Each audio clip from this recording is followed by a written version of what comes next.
നമസ്കാരം. ഇൻഫർമേഷൻ മീഡിയയുടെ പുതിയൊരു വീഡിയോസിലേക്ക് എല്ലാ കൂട്ടുകാർക്കും ഒരിക്കൽ കൂടി സ്വാഗതം.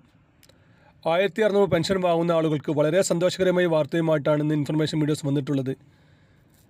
ഇപ്പോൾ പെൻഷൻ ലഭിച്ചുകൊണ്ടിരിക്കുന്ന ആളുകൾക്കും ഇനി പുതിയതായി അപേക്ഷിക്കുന്ന ആളുകൾക്കും സർക്കാരിൻ്റെ പുതിയ തീരുമാനം അനുസരിച്ച് 2000 രൂപയോളമായിരിക്കും പെൻഷൻ ലഭിക്കുക. അതിൻ്റെ മുഴുവൻ കാര്യം നോക്കുന്നതിന് മുമ്പായി ഇൻഫർമേഷൻ മീഡിയയുടെ വീഡിയോസ് നിങ്ങൾ ആദ്യമായിട്ടാണ് കാണുന്നതെങ്കിൽ ചാനൽ സബ്സ്ക്രൈബ് ചെയ്യുക. ഒരു തരത്തിലുള്ള മത രാഷ്ട്രീയ കാര്യങ്ങൾ നമ്മുടെ ചാനൽ വരുന്നതല്ല. ഗവൺമെൻറ്റിന് ലഭിക്കുന്ന സേവനങ്ങൾ, ആനുകൂല്യങ്ങൾ, അറിയിപ്പുകൾ എന്നിവയെക്കുറിച്ച് മാത്രമായിരിക്കും വീഡിയോസ് വരുന്നത്. ശ്രദ്ധിക്കുക, ഗവൺമെൻറ് സേവനങ്ങൾ എപ്പോൾ വേണമെങ്കിലും പുതിയ മാറ്റങ്ങൾ വരാം. അതുകൊണ്ട് തന്നെ ഏറ്റവും പുതിയ അറിയിപ്പുകൾ ലഭിക്കാൻ തൊട്ടടുത്തുള്ള ബെല്ലൈക്കൺ കൂടി ക്ലിക്ക് ചെയ്യുക. നമ്മൾ തമിഴിൽ കണ്ടതുപോലെ തന്നെ സർക്കാർ ജനങ്ങൾക്ക് ലഭിക്കുന്ന 60 വയസ്സ് കഴിഞ്ഞ ആളുകൾക്ക്, വിധവാ പെൻഷൻ വാങ്ങുന്ന ആളുകൾക്ക് മുഴുവൻ നൽകുന്ന 1600 രൂപ പെൻഷന് പകരം 2000 രൂപ നൽകാനാണ് ഇപ്പോൾ സർക്കാർ ആലോചന. ഇത് സർക്കാർ തലത്തിൽ തീരുമാനമായിട്ടില്ലെങ്കിൽ പോലും വരും ദിവസങ്ങളിൽ തന്നെ ഇതിൻ്റെ ഔദ്യോഗിക വിവരങ്ങൾ അറിയാൻ സാധിക്കുമെന്നാണ് ഇപ്പോൾ അറിയുന്നത്. ഈ 2025 അവസാന നാളുകളിലായിരിക്കാം പഞ്ചായത്ത് ഇലക്ഷൻ നടക്കുക. അതുപോലെ തന്നെ പഞ്ചായത്ത് ഇലക്ഷൻ കഴിഞ്ഞ് 6 മാസങ്ങൾ കഴിഞ്ഞാൽ നിയമസഭാ ഇലക്ഷൻ നടക്കും.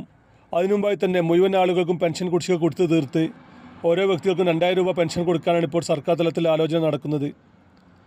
ഒന്നാം പിണറായി സർക്കാരിൻ്റെ കാലത്ത് നമുക്കറിയാം, ഒരുപാട് കിറ്റുകൾ ലഭിച്ചിരുന്നു. കൊറോണ സമയത്തെല്ലാം നമുക്ക് കിറ്റുകൾ ലഭിച്ചിരുന്നു.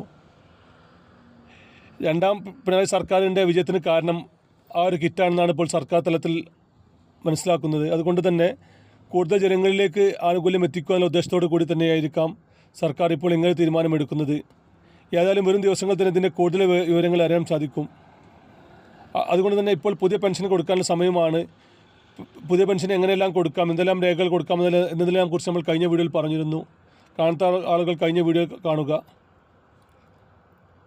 പെൻഷൻ അപേക്ഷിക്കുന്ന സമയത്ത് കറക്റ്റ് രേഖകൾ കൊടുത്തു കഴിഞ്ഞാൽ നമുക്ക് പെൻഷൻ അർഹതയുണ്ടെങ്കിൽ നമുക്ക് പെൻഷൻ ലഭിക്കുന്നുണ്ട്. ഏതായാലും ഇതിൻ്റെ കൂടുതൽ വിവരങ്ങൾ വരും വീഡിയോയിൽ നമ്മൾ അറിയിക്കുന്നതാണ്. വീഡിയോ ഇഷ്ടപ്പെട്ടാൽ ചാനൽ സബ്സ്ക്രൈബ് ചെയ്യുക, മറ്റു കൂട്ടുകാരിലേക്ക് ഷെയർ ചെയ്ത് കൊടുക്കുക. ഇനി നമുക്കൊരു പുതിയ വീഡിയോസുമായി കാണാം. അതുവരെയും എല്ലാ കൂട്ടുകാർക്കും നന്ദി, നമസ്കാരം.